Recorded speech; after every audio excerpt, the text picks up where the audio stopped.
ರಾಜ್ಯಾದ್ಯಂತ ಮಳೆ ಆರ್ಭಟ ಜೋರಾಗಿದ್ದು ಇವತ್ತು ಕೂಡ ಬೆಂಗಳೂರು ಸೇರಿದಂತೆ ಹಲವು ಜಿಲ್ಲೆಗಳಿಗೆ ಯೆಲ್ಲೋ ಅಲರ್ಟ್ ಘೋಷಿಸಲಾಗಿದೆ. ಬೆಂಗಳೂರು ನಗರ, ಬೆಂಗಳೂರು ಗ್ರಾಮಾಂತರ, ಮಂಡ್ಯ, ದಕ್ಷಿಣ ಕನ್ನಡ, ರಾಮನಗರ, ಕೋಲಾರ, ಚಿಕ್ಕಬಳ್ಳಾಪುರ, ದಾವಣಗೆರೆ, ಬಳ್ಳಾರಿ, ತುಮಕೂರು, ಚಿತ್ರದುರ್ಗ, ಶಿವಮೊಗ್ಗ, ವಿಜಯನಗರ, ರಾಯಚೂರು, ಯಾದಗಿರಿ, ಕಲಬುರಗಿ ಜಿಲ್ಲೆಗಳಿಗೆ ಯೆಲ್ಲೋ ಅಲರ್ಟ್ ಘೋಷಿಸಲಾಗಿದೆ.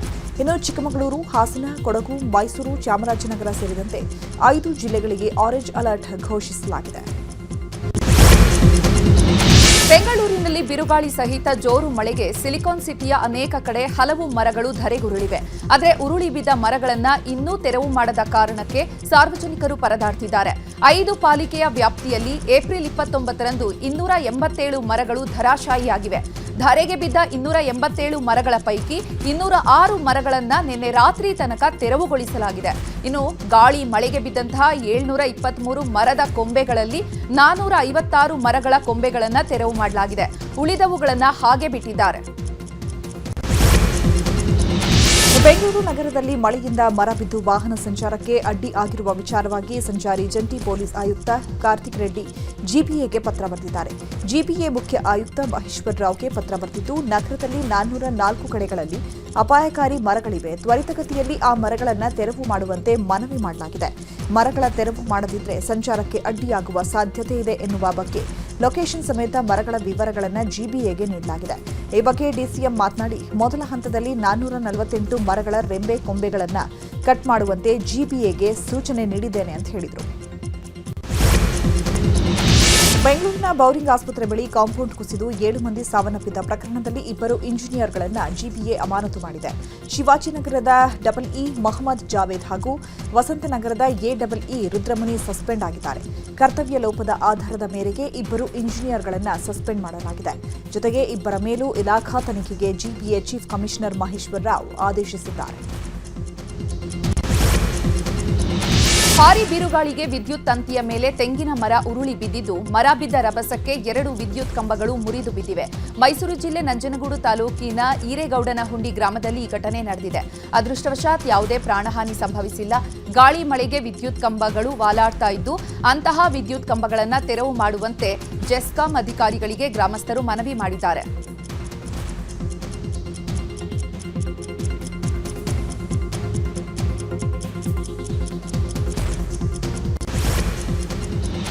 ಈಗ ರಾಜಕೀಯಕ್ಕೆ ಸಂಬಂಧಪಟ್ಟಂತಹ ಸುದ್ದಿಗಳು. ರಾಜ್ಯ ಕಾಂಗ್ರೆಸ್ನಲ್ಲಿ ಅಧಿಕಾರ ಹಸ್ತಾಂತರ ದಂಗಲ್ ಜೋರಾಗಿದೆ. ಸಿಎಂ ಸ್ಥಾನ ಖಾಲಿ ಇಲ್ಲ, ಸಿಎಂ ಬದಲಾವಣೆ ಇಲ್ಲ ಎಂದಿದ್ದ ಖರ್ಗೆ ಇವತ್ತು ಸಿಎಂ ಬದಲಾವಣೆ ಬಗ್ಗೆ ಇನ್ನೂ ಡೇಟ್ ಫಿಕ್ಸ್ ಆಗಿಲ್ಲ, ಸಮಯ ನಿಗದಿ ಆಗದೆ, ನಾನು ಹೇಗೆ ಹೇಳಲಿ ಅಂತ ಹೇಳಿದ್ದಾರೆ. ಕಲಬುರಗಿಯಲ್ಲಿ ಮಾತನಾಡಿದ ಖರ್ಗೆ, ಸಮಯ ನಿಗದಿ ಆದ ಮೇಲೆ ನಾವು ಏನು ನಿರ್ಧಾರ ಕೈಗೊಳ್ಳುತ್ತೇವೆ, ಏನು ನಿರ್ಣಯ ತೆಗೆದುಕೊಂಡ್ರೆ ಪಕ್ಷಕ್ಕೆ ಏನು ಪರಿಣಾಮ ಆಗುತ್ತೆ ಅನ್ನೋದನ್ನು ಚರ್ಚಿಸಿ ನಿರ್ಧರಿಸುತ್ತೇವೆ ಎಂದಿದ್ದಾರೆ. ನಾಯಕತ್ವ ವಿಚಾರದಲ್ಲಿ ಮಲ್ಲಿಕಾರ್ಜುನ ಖರ್ಗೆ ಹೇಳಿಕೆಗೆ ಡಿಸಿಎಂ ಡಿಕೆಶಿ ಪ್ರತಿಕ್ರಿಯಿಸಿದ್ದಾರೆ. ರಾಹುಲ್ ಗಾಂಧಿ ಮಲ್ಲಿಕಾರ್ಜುನ ಖರ್ಗೆ ಏನು ಹೇಳಿದ್ರು ಪ್ರಸಾದ ಅಂತ ಸ್ವೀಕರಿಸುತ್ತೇವೆ ಎಂದಿದ್ದಾರೆ. ಈ ಮೂಲಕ ಡಿಸಿಎಂ ಡಿಕೆಶಿ ಸೈಲೆಂಟ್ ಆಗಿ ದಾಳ ಉರುಳಿಸಿದ್ದಾರೆ. ಮೇ 15ರಂದು ಡಿಕೆಶಿಗೆ ಶುಭ ಸುದ್ದಿ ಸಿಗುವ ವಿಚಾರಕ್ಕೆ ರಾಮನಗರದಲ್ಲಿ ಡಿಕೆ ಸುರೇಶ್ ಪ್ರತಿಕ್ರಿಯಿಸಿದ್ದಾರೆ. ಆ ಬಗ್ಗೆ ನನಗೆ ಗೊತ್ತಿಲ್ಲ, ಇಕ್ಬಾಲ್ ಹುಸೇನ್ ಹೇಳಿದ್ರೆ ಅವರನ್ನೇ ಕೇಳಿ. ನಾನು ದೆಹಲಿಗೆ ಹೋಗೋದು ಹೊಸದೇನಲ್ಲ, ನಾನು 15 ವರ್ಷದಿಂದ ದೆಹಲಿಗೆ ಹೋಗ್ತಾ ಇದ್ದೇನೆ ಅಂತ ಹೇಳಿದರು. ಇನ್ನು ಸಿಎಂ ಬದಲಾವಣೆ ವಿಚಾರವನ್ನ ಪಕ್ಷ ತೀರ್ಮಾನ ಮಾಡುತ್ತೆ ಎಂದಿದ್ದಾರೆ. ಸದ್ಯಕ್ಕೆ ಸಿಎಂ ಬದಲಾವಣೆ ಇಲ್ಲ ಎಂಬ ಮಲ್ಲಿಕಾರ್ಜುನ ಖರ್ಗೆ ಹೇಳಿಕೆಗೆ ಗೃಹ ಸಚಿವ ಪರಮೇಶ್ವರ್ ಪ್ರತಿಕ್ರಿಯೆ ನೀಡಿದ್ದಾರೆ. ಮಲ್ಲಿಕಾರ್ಜುನ ಖರ್ಗೆ ನಮ್ಮ ಪಕ್ಷದ ರಾಷ್ಟ್ರೀಯ ಅಧ್ಯಕ್ಷರು, ಅವರು ರಾಜ್ಯಕ್ಕೆ ಸಿಎಂ ಆಗಿ ಬಂದರೆ ಸ್ವಾಗತ ಅಂತ ಅಂದಿದ್ದೆ ನಾನು. ಈ ವಿಚಾರದ ಬಗ್ಗೆ ನಿನ್ನೆ ಮಾತನಾಡುತ್ತಾ ಅವರು ಸದ್ಯಕ್ಕೆ ರಾಜ್ಯದಲ್ಲಿ ಸಿಎಂ ಇದ್ದಾರೆ, ಮತ್ತೆ ಬದಲಾವಣೆ ಸದ್ಯಕ್ಕೆ ಇಲ್ಲ ಅಂದಿದ್ದಾರೆ. ಅವರ ಮಾತನ್ನು ನಾನು ಒಪ್ತೇನೆ, ಅವರ ಹೇಳಿಕೆ ಸ್ವಾಗತ ಮಾಡ್ತೇನೆ ಅಂದಿದ್ದಾರೆ. ಈ ಮೂಲಕ ಸಿಎಂ ಬದಲಾವಣೆ ವಿಚಾರ ಇಲ್ಲಿಗೆ ಮುಗಿಯುತ್ತೆ ಎಂದಿದ್ದಾರೆ. ಇನ್ನು ಇದೇ ವಿಚಾರವಾಗಿ ಸಚಿವ ಎಂಬಿ ಪಾಟೀಲ್ ಮತ್ತು ಕೃಷ್ಣ ಭೈರೇಗೌಡ ಪ್ರತಿಕ್ರಿಯೆ ನೀಡಿದ್ದಾರೆ.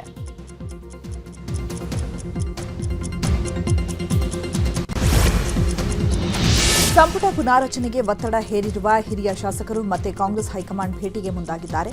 ಮೇ 5 ಅಥವಾ 7ರಂದು ದೆಹಲಿಗೆ ಪ್ರಯಾಣಿಸಲು ತಯಾರಿ ನಡೆಸಿದ್ದಾರೆ. ದೆಹಲಿಗೆ ಭೇಟಿ ನೀಡುವ ಶಾಸಕರ ಪಟ್ಟಿಯನ್ನು ಅಶೋಕ್ ಪಟ್ಟಣ್ ಸಿದ್ಧ ಮಾಡಿದ್ದಾರೆ. ಸುಮಾರು 50ಕ್ಕೂ ಹೆಚ್ಚು ಶಾಸಕರು ದೆಹಲಿಗೆ ಹೋಗ್ತೇವೆ ಅಂತ ಅಶೋಕ್ ಪಟ್ಟಣ್ ಹೇಳಿದ್ದಾರೆ. ಮೇ 4ರ ಚುನಾವಣಾ ಫಲಿತಾಂಶ ಹೊರಬೀಳ್ತಿದ್ದಂತೆ ದೆಹಲಿ ಕಡೆ ಶಾಸಕರು ಪ್ರಯಾಣಿಸಲಿದ್ದಾರೆ. ಕಳೆದ ಬಾರಿ 20 ಶಾಸಕರು ದೆಹಲಿ ಭೇಟಿ ನೀಡಿ ಸಚಿವ ಸ್ಥಾನಕ್ಕೆ ಡಿಮ್ಯಾಂಡ್ ಮಾಡಿದರು. ಇದೀಗ 50ಕ್ಕೂ ಹೆಚ್ಚು ಶಾಸಕರು ದೆಹಲಿ ಭೇಟಿಗೆ ನಿರ್ಧರಿಸಿದ್ದಾರೆ. ಈಗಾಗಲೇ 25ಕ್ಕೂ ಹೆಚ್ಚು ಶಾಸಕರ ಲಿಸ್ಟ್ ರೆಡಿ ಮಾಡಲಾಗಿದೆ. ಕಾಂಗ್ರೆಸ್ನಲ್ಲಿ ಆಂತರಿಕ ಕಚ್ಚಾಟ ಹೆಚ್ಚಾಗ್ತಾ ಇದೆ. ಸಿಎಂ ಕುರ್ಚಿಗೆ ಪೈಪೋಟಿ ಹೆಚ್ಚಾಗ್ತಾ ಇದೆ. ಇದರಿಂದಾಗಿ ಆಡಳಿತಕ್ಕೆ ಪೆಟ್ಟು ಬೀಳ್ತಿದೆ ಎಂಬ ಬಿಜೆಪಿ ರಾಜ್ಯಾಧ್ಯಕ್ಷ ವಿಜಯೇಂದ್ರ ಕಿಡಿಕಾರಿದ್ದಾರೆ. ಕಾಂಗ್ರೆಸ್ ಶಾಸಕರು ತಂಡಗಳಲ್ಲಿ ದೆಹಲಿಗೆ ಭೇಟಿ ನೀಡುತ್ತಿದ್ದಾರೆ.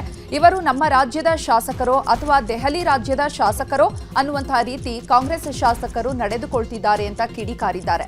ಶಾಸಕರ ಕ್ಷೇತ್ರಗಳ ಅಭಿವೃದ್ಧಿಗೆ 25 ಕೋಟಿ ಭರವಸೆಯನ್ನು ಕೊಟ್ಟು 6 ತಿಂಗಳಾಯಿತು, ಇನ್ನೂ ಕೂಡ ಹಣ ಬಿಡುಗಡೆ ಆಗಿಲ್ಲ ಅಂತ ವಾಗ್ದಾಳಿ ನಡೆಸಿದರು. ಇನ್ನು ಅಲ್ಪಸಂಖ್ಯಾತರ ಕಾಲೋನಿ ಅಭಿವೃದ್ಧಿಗೆ ಸರ್ಕಾರ 600 ಕೋಟಿ ಅನುದಾನ ಘೋಷಣೆ ಮಾಡಿದ್ದಕ್ಕೂ ವಿಜಯೇಂದ್ರ ಕಿಡಿಕಾರಿದ್ದಾರೆ. ಬಿಜೆಪಿ ಅಲ್ಪಸಂಖ್ಯಾತರ ವಿರೋಧಿಯಲ್ಲ, ಆದರೆ ಹಿಂದೂಗಳು ಯಾರೂ ಕಾಂಗ್ರೆಸ್ಗೆ ಮತ ಹಾಕಿಲ್ವಾ? ಪದೇ ಪದೇ ಅಲ್ಪಸಂಖ್ಯಾತರ ಓಲೈಕೆ ಯಾಕೆ ಮಾಡಬೇಕು? ಕಾಂಗ್ರೆಸ್ ಪಕ್ಷದ ಪಾಪದ ಕೊಡ ತುಂಬಿದೆ ಅಂತ ಎಚ್ಚರಿಕೆ ನೀಡಿದ್ದಾರೆ. ಈಗ ರಾಜ್ಯಕ್ಕೆ ಸಂಬಂಧಪಟ್ಟಂತಹ ಸುದ್ದಿಗಳು. ಬೆಂಗಳೂರಿನಲ್ಲಿ ನಡೆದ ಕಾರ್ಮಿಕರ ದಿನಾಚರಣೆಯಲ್ಲಿ ಸಿಎಂ ಸಿದ್ದರಾಮಯ್ಯ ಪಾಲ್ಗೊಂಡಿದ್ದರು. ಸಭೆಯನ್ನು ಉದ್ದೇಶಿಸಿ ಮಾತನಾಡಿದ ಸಿಎಂ, ನಮ್ಮ ದೇಶದಲ್ಲಿ ಒಟ್ಟು 75ಕ್ಕಿಂತ ಹೆಚ್ಚು ಅಸಂಘಟಿತ ಕಾರ್ಮಿಕರಿದ್ದಾರೆ, ಜೊತೆಗೆ ಸಂಘಟಿತ ಕಾರ್ಮಿಕರಿದ್ದಾರೆ. ಕೇಂದ್ರ ಸರ್ಕಾರ ಕಾರ್ಮಿಕರ ವಿರೋಧಿಯಾಗಿದೆ, ಅವರು ಕಾರ್ಪೊರೇಟ್ಸ್ ಪರವಿದ್ದಾರೆ. ನಮ್ಮ ಕಾಂಗ್ರೆಸ್ ಯಾವಾಗಲೂ ಕಾರ್ಮಿಕರ ಪರವಾಗಿ ಅವರನ್ನ ಗೌರವಿಸೋ ಕೆಲಸವನ್ನ ಮಾಡ್ತೇವೆ. ನಮ್ಮ ಕಾರ್ಮಿಕರು ಕೆಲಸದ ವೇಳೆಯಲ್ಲಿ ಮೃತಪಟ್ಟರೆ ಅವರಿಗೆ ಕೊಡ್ತಾ ಇರೋ 5 ಲಕ್ಷವನ್ನ 8 ಲಕ್ಷಕ್ಕೆ ಏರಿಕೆ ಮಾಡಿದ್ದೇವೆ ಎಂದಿದ್ದಾರೆ. ವಿದ್ಯುತ್ ಬಳಕೆದಾರರಿಗೆ ಇಂದಿನಿಂದಲೇ ಶಾಕ್ ಎದುರಾಗಿದೆ. ಬೆಸ್ಕಾಂ ವ್ಯಾಪ್ತಿಯಲ್ಲಿ ಪರಿಷ್ಕೃತ ದರ ಇಂದಿನಿಂದಲೇ ಅಧಿಕೃತವಾಗಿ ಜಾರಿಯಾಗಿದೆ. 2,000 ಕೋಟಿ ರೂಪಾಯಿ ನಷ್ಟ ಸರಿದೂಗಿಸಲು ದರ ಏರಿಕೆಗೆ ಕೆಇಆರ್ಸಿ ಒಪ್ಪಿದ್ದು, ಪ್ರತಿ ಯೂನಿಟ್ ವಿದ್ಯುತ್ಗೆ 56 ಪೈಸೆ ದರ ಏರಿಕೆ ಮಾಡಿತ್ತು. ಬೆಂಗಳೂರು ಸೇರಿದಂತೆ ಸುತ್ತಮುತ್ತಲಿನ 8 ಜಿಲ್ಲೆಗಳ ವ್ಯಾಪ್ತಿಯನ್ನ ಹೊಂದಿರುವಂತಹ ಬೆಸ್ಕಾಂನ ಎಲ್ಲಾ ರೀತಿಯ ವಿದ್ಯುತ್ ಗ್ರಾಹಕರಿಗೆ ಹೊಸ ದರ ಅನ್ವಯ ಆಗಲಿದೆ. ಮೇ 9ರಂದು ಮಾಜಿ ಸಿಎಂ ಬಿಎಸ್ ಯಡಿಯೂರಪ್ಪನವರ ಅಭಿಮಾನೋತ್ಸವ ಹಿನ್ನೆಲೆ ಕಾರ್ಯಕ್ರಮಕ್ಕೆ ನಿರ್ಮಲಾನಂದನಾಥ ಸ್ವಾಮೀಜಿಗೆ ಆಹ್ವಾನ ನೀಡಲಾಗಿದೆ. ಬಿಜೆಪಿ ರಾಜ್ಯಾಧ್ಯಕ್ಷ ಬಿವೈ ವಿಜಯೇಂದ್ರ, ಬಿಜೆಪಿ ಪ್ರಧಾನ ಕಾರ್ಯದರ್ಶಿ ಪ್ರೀತಂ ಗೌಡ ಆಹ್ವಾನ ನೀಡಿದ್ದಾರೆ. ವಿಜಯನಗರದ ಆದಿಚುಂಚನಗಿರಿ ಮಠದಲ್ಲಿ ಭೇಟಿಯಾಗಿ ಶ್ರೀಗಳ ಆಶೀರ್ವಾದ ಪಡೆದು ನಂತರ ಕಾರ್ಯಕ್ರಮಕ್ಕೆ ಆಹ್ವಾನ ನೀಡಿದ್ದಾರೆ. ಇವತ್ತು ಮಾಜಿ ಸಿಎಂ ದಿವಂಗತ ಎಸ್ಎಂ ಕೃಷ್ಣ ಅವರ ಹುಟ್ಟುಹಬ್ಬ. ಎಸ್ಎಂ ಕೃಷ್ಣ ಮೊಮ್ಮಗ ಅಮರ್ತ್ಯ ಹೆಗಡೆ ತಂದೆಯಾಗಿದ್ದಾರೆ. ಡಿಕೆ ಶಿವಕುಮಾರ್ ಮಗಳು ಐಶ್ವರ್ಯ ಹೆಣ್ಣು ಮಗುವಿಗೆ ಜನ್ಮ ನೀಡಿದ್ದಾರೆ. ಡಿಸಿಎಂ ಡಿಕೆಶಿ ರಾಜಕೀಯ ಗುರು ಎಸ್ಎಂ ಕೃಷ್ಣ ಅವರ ಜನ್ಮದಿನದಂದೇ ಡಿಕೆಶಿ ಮಗಳಿಗೆ ಮಗು ಜನಿಸಿರುವುದು ಸಂಭ್ರಮ ಇಮ್ಮಡಿಗೊಳಿಸಿದೆ. ಕೃಷ್ಣ ಅವರ ಮೊಮ್ಮಗ ಅಮರ್ತ್ಯ ಹೆಗಡೆ, ಡಿಕೆಶಿ ಮಗಳು ಐಶ್ವರ್ಯ ಹೆಗಡೆ ದಂಪತಿಗೆ ಮಗು ಜನಿಸಿದ್ದು ಎರಡೂ ಕುಟುಂಬಗಳಿಗೂ ಸಂಭ್ರಮ ಇಮ್ಮಡಿಗೊಂಡಿದೆ. ಬೆಂಗಳೂರಿನಲ್ಲಿ ರೋಡ್ ರೇಸ್ ಪ್ರಕರಣ ಹೆಚ್ಚಾಗ್ತಿದೆ. ವೀಲಿಂಗ್ ಮಾಡ್ಕೊಂಡು ಬರ್ತಾ ಇದ್ದಂತಹ ಪುಂಡರಿಗೆ ನಿಧಾನವಾಗಿ ತೆರಳುವಂತೆ ಬುದ್ಧಿ ಹೇಳಿದ್ದಕ್ಕೆ ದಂಪತಿ ಮೇಲೆ 5-6 ಪುಂಡರು ಹಲ್ಲೆ ನಡೆಸಿದ್ದಾರೆ. ಎಲೆಕ್ಟ್ರಾನಿಕ್ ಸಿಟಿ ಸಮೀಪದ ಬೆಟ್ಟದಾಸನಪುರ ಬಳಿ ಘಟನೆ ನಡೆದಿದೆ. ಬೆಟ್ಟದಾಸನಪುರದಿಂದ ಎಲೆಕ್ಟ್ರಾನಿಕ್ ಸಿಟಿ ಕಡೆ ತೆರಳುತ್ತಾ ಇದ್ದ ವೇಳೆ ದಂಪತಿ ಇದ್ದ ಟಾಟಾ ಆಲ್ಟ್ರೋಸ್ ಕಾರಿನ ಗಾಜು ಒಡೆದಿದ್ದಾರೆ. ಹಲ್ಲೆಗೊಳಗಾದಂತಹ ದಂಪತಿ ಪಶ್ಚಿಮ ಬಂಗಾಳ ಮೂಲದ ಸೌಮ್ಯದೀಪ್ ಸೇನ್, ವೈಂದ್ರಿಲ್ಲಾ ಪ್ರಧಾನ್ ಎಂದು ತಿಳಿದುಬಂದಿದ್ದು, ಹಲ್ಲೆಯ ದೃಶ್ಯ ಕಾರಿನ ಡ್ಯಾಶ್ ಬೋರ್ಡ್ ಕ್ಯಾಮ್ನಲ್ಲಿ ಸೆರೆಯಾಗಿದೆ.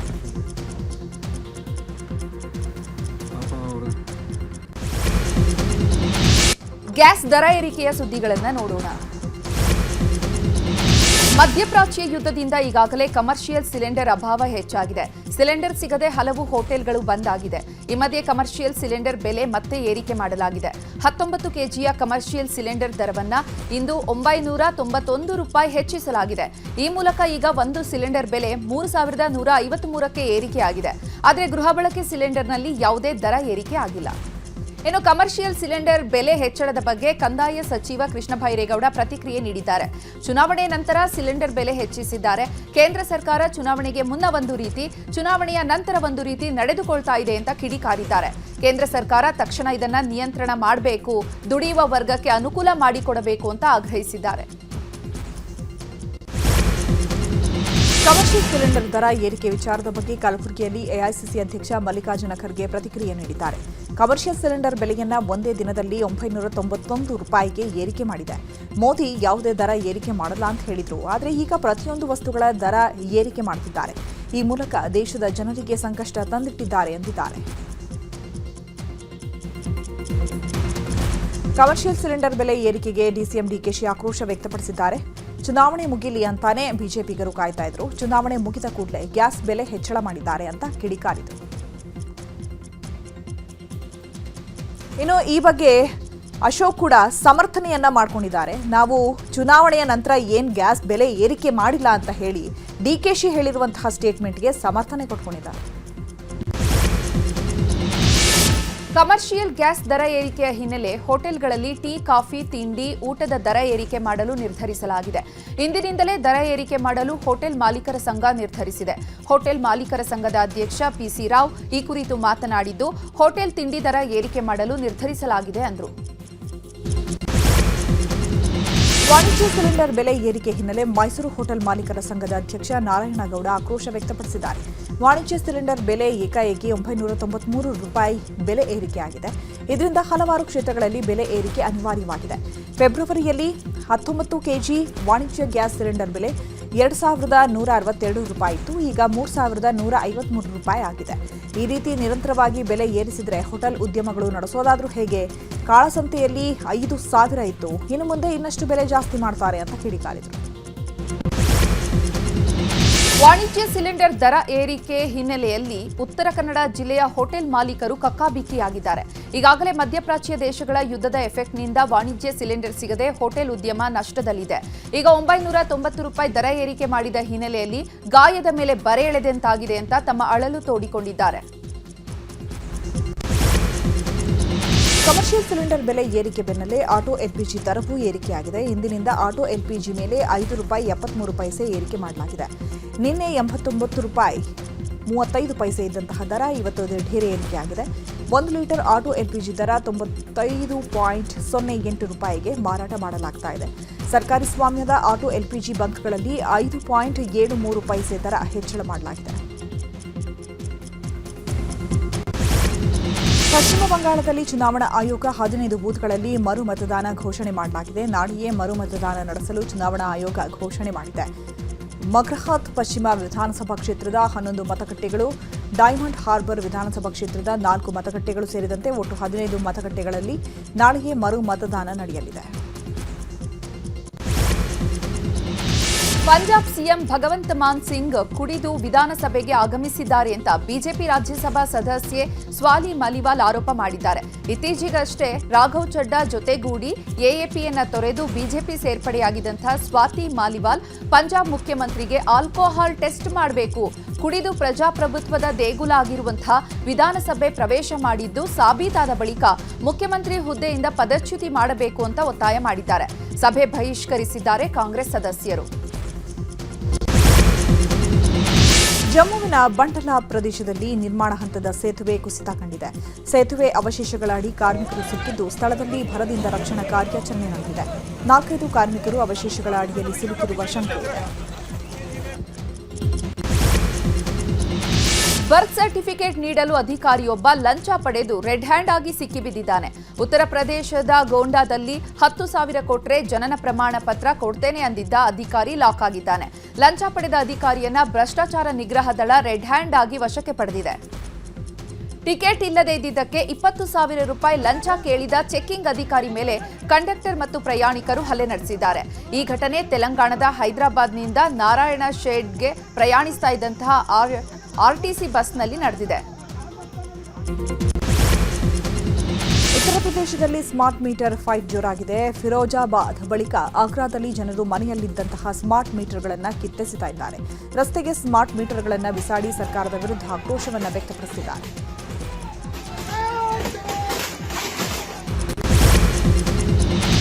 ವಿದೇಶದ ಸುದ್ದಿಗಳನ್ನು ನೋಡೋಣ.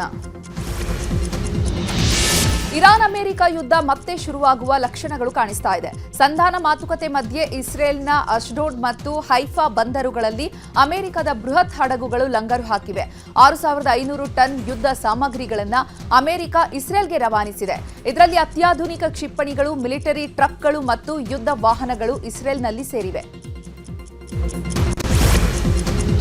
ಇರಾನ್ನ ಸರ್ವೋಚ್ಚ ನಾಯಕ ಮುಜ್ತಬಾ ಖಮೇನಿ ಅವರ ಆರೋಗ್ಯ ತೀರಾ ಹದಗೆಟ್ಟಿದೆ ಅಂತ ಅಮೆರಿಕ ಆಗಾಗ ಆರೋಪ ಮಾಡ್ತಾನೆ ಇತ್ತು. ಇದಕ್ಕೆ ಇರಾನ್ ಪ್ರತಿಕ್ರಿಯೆ ನೀಡಿದೆ. ಇರಾನ್ನ ಸುಪ್ರೀಂ ನಾಯಕ ಮುಜ್ತಬಾ ಖಮೇನಿ ಆರೋಗ್ಯವಾಗಿದ್ದಾರೆ. ಶತ್ರು ದೇಶಗಳು ವದಂತಿಗಳನ್ನು ಹರಡಲು ಇಂತಹ ತಂತ್ರಗಳನ್ನು ಬಳಸ್ತಾ ಇದೆ ಅಂತ ಇರಾನ್ ಹೇಳಿದೆ.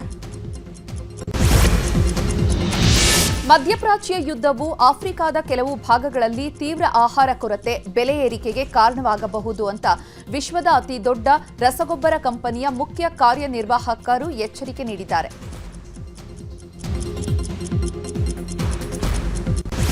ಬೆಂಗಳೂರಿನಲ್ಲಿ ಸಂಜೆ ಆಗ್ತಿದ್ದಂತೆ ಜೋರು ಮಳೆ ಶುರುವಾಗಿದೆ.